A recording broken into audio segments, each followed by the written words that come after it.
Hello，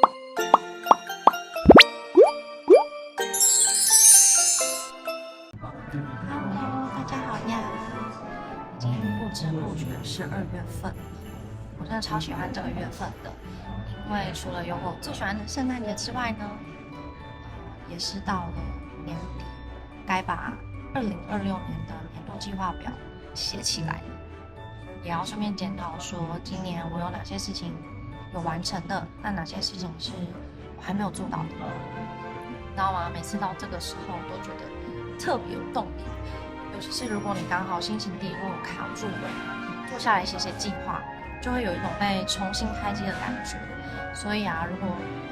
你也正在低潮，心情低落，我觉得不妨可以找一个安静的地方，让脑袋净空，静下心来，然后好好写写计划，你一定会觉得舒服很多。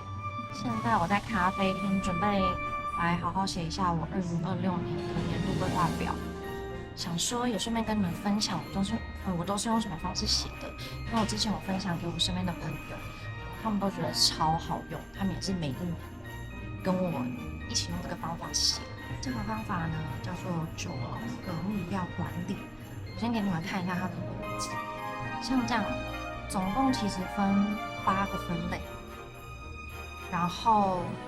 第9个呢就是写我们新的一年想要给自己的愿景关键词，例如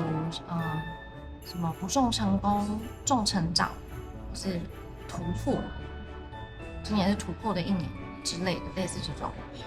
然后人生有非常多不同类别的事情嘛，像以这张图为范例，它就分了学习成长、体验突破、休闲娱乐、工作事业、家庭生活、身体健康、财务理财、人际社群这些。那这些分类其实你都可以自己去做更改的，像是有些人可能会加一个分类是叫做自我关怀，那自我关怀的内容就可以写说像是每天练习冥想10分钟，或是每年出国1次这种，或是你可以把休闲娱乐改成兴趣爱好，就是这些分类其实你都可以自由调整，没有一定说要按照它的去写。那我跟你们分享不是我的然后我跟你们说，我后来都是直接打在手机的备忘录里面，但是我之前前1-2年开始写的时候，我是用一张纸，然后画成像他那个刚刚那个样子的9宫格，然后用手写都可以。但后来我觉得好像记在手机里面比较方便，所以我就是用这样的方式给你看。那像我自己就会这样写，我有几个分类，最上面就是写愿景关键词，然后我的分类有工作、学习、健康、财务、习惯、家庭、人际体验。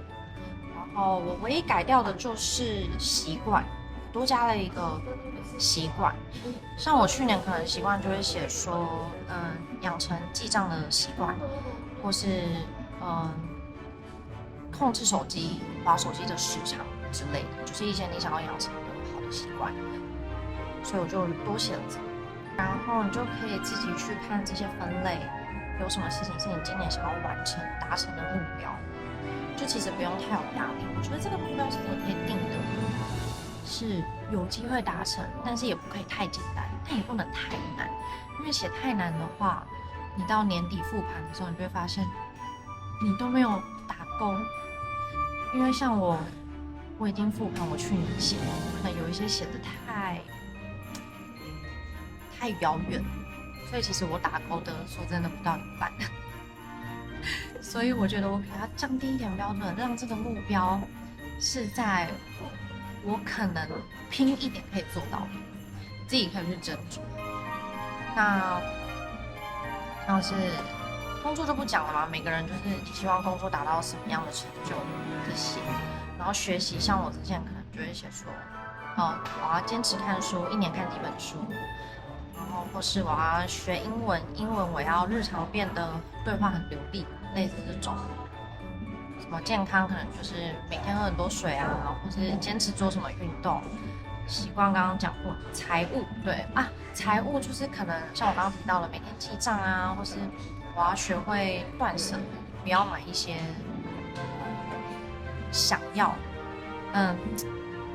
满足欲望的消费不要太之类的。然后家庭可能就是每周要陪家人一次，这种人际无去无意义的社交，然后体验就是可能你想要学哪一些东西，比如说你想学跳舞、学网球等等的这些，就是你可以自己静下心来思考。对，那这个也是我等一下要静下心来好好写的东西。我觉得人生的走向真的是可以靠自己创造出来的，就是你只要敢写下来，然后你只要敢朝这个方向前进，有一天我相信都会实现。虽然我去年的那些我刚刚提到那些计划我根本打勾不到一半，但是呢，我觉得今年我也收获很多意想不到的惊喜跟事情，这些都是可能我们无法预料的，但是会在这些惊喜中间得到很多东西，或者学习到很多东西。像我去年的愿景关键词，我是写不重成功，重程度。就这个重程度的意思是说，我自己做的程度跟我成长的程度是要有往上的这种意思。那我觉得在今年我是有进步的，我觉得这样子就很棒。那今年我就会去调整说我的这个规划表，我应该怎么去调整，把一些地方写的可能我觉得比较有可能实现的。因为当年底那个打勾，如果你的勾越多，其实你心里的那个富足感会越多。不管你今年过得怎么样，但是你都可以在12月份重新归零重来，重新写你的新计划，然后重新出发。像我觉得今年我遇到最大的挑战跟事情，就是跟我交往4年半5年的男友分手了。然后也是差不多在10月底的事情。那我们一直都是，我们这样4、5年来都是远距离，就是我在台湾，他在加拿大。然后那当然有时候我们会就是互相飞来飞去这样，然后这样子的4年到5年，但现在就是正式结束。所以其实现在才12月，我也还在疗伤的时候。那细节就不多说了，就是我们自己的感情事。但是呢，我在这个期间就是试了一些，一直在找方式疗愈自己嘛，就是让自己受伤的心可以慢慢的好起来什么的。所以像我最近也开始写日记，然后也有尝试过一些冥想，因为就是希望让我的心可以更定下来，然后最近也很专注于自己的事情，就是把注意力放在自己身上，也不会一直觉得说单身了就一定要玩到疯掉啊，或者一定要找人陪啊什么的。那当然，刚开始一定多少会觉得想跟朋友聊聊啊什么的，我觉得这些都是正常的。但是我觉得最后还是要回归到自己。我自己想要什么样的生活，就是疗愈我自己的心，因为我觉得只有自己的心稳定，做什么事才会都顺顺利利，或是你自己的磁场变好，你才能吸引到对的事情。磁场好的，不管是工作、贵人，一切，对，所以我现在就是还在这个成长的阶段吧，在这个感情上面。但是呢，现在的我，就是从10月底到现在的我觉得我现在能量满满，就是有比刚开始的时候，我觉得我自己有一直在往上，一直在往上。我觉得可能是我尝试了很多新的东西，就像我刚刚说的写日记，还有冥想，然后还有我自己也学习了一些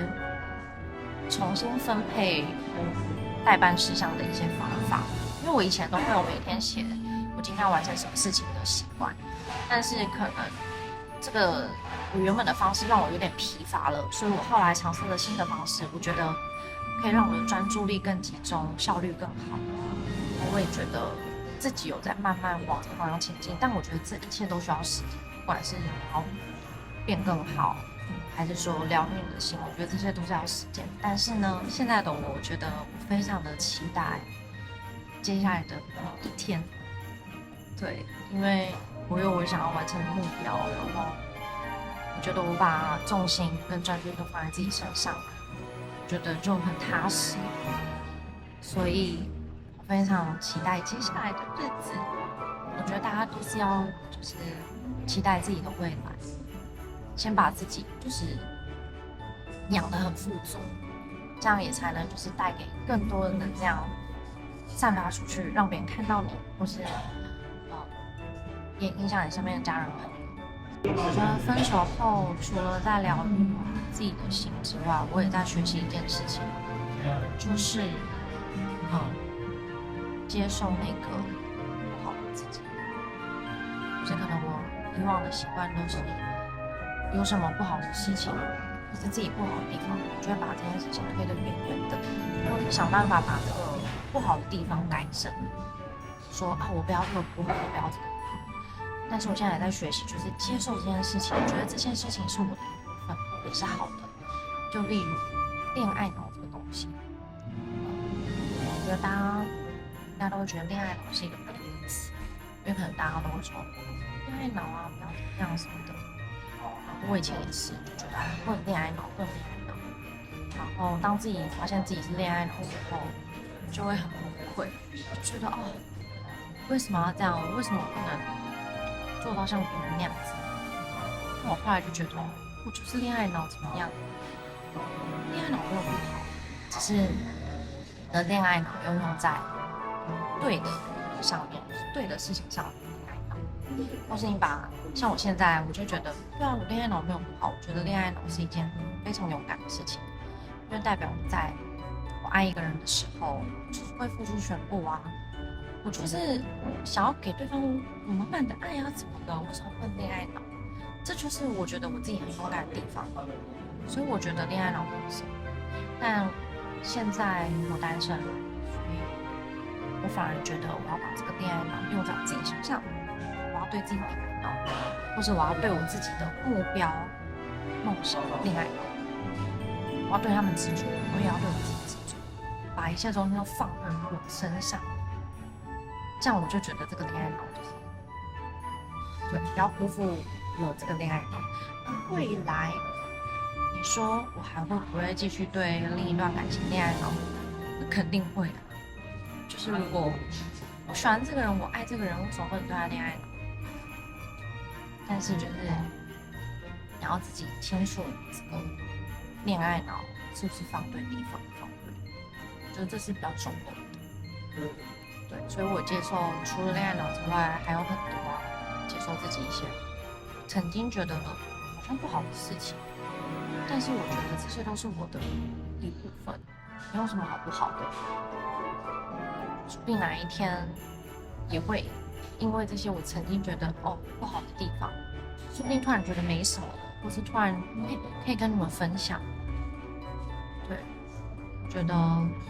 这些都是我现在在学习的事情。那我现在也试着要习惯去否定自己，就是说可能会想说是不是我哪里做不够好，好像是我的问题。但是我现在也试着拿掉这些想法，然后把这些想法改变成做一件事情。我觉得我下意识可能还是会想到这个是不是我不能，或是不够好。但是呢，我现在就是会有意识的3秒内就马上导致自己的想法变成没有，我值得这件事情，我值得我有，我是值得被这样对待的，或是我值得得到这个东西，是因为我值得，所以我有。就是现在我试着把这些想法给改正，因为我可能觉得过去很长一段时间，我觉得自己平时吧，有点好像过着连自己都不清楚自己是怎么样的人的那种生活，然后也养成了这样的习惯。所以其实我也虽然我在大家面前朋友面前看起来不是很有自信，但确实啦，我不是一个很气馁的人，但是呢，会偶尔遇到可能我很在乎的事情，我还是会下意识否定自己，觉得啊，我可能做不到或是什么。就我现在就要把这些细微的地方，就是把我的想法转变。我有个朋友，他鼓励我一件事情，就是要因为你的脆弱，意思就是因为像我是真的是比较硬的人，就是会装坚强的人，不管是大家看到的我，还是我自己私底下觉得我一定要拼在一个状态，不可能那样难过，不能让自己崩溃什么的。好，但是我朋友就鼓励我说，会试着让自己脆弱一下，面对一下那个脆弱的我。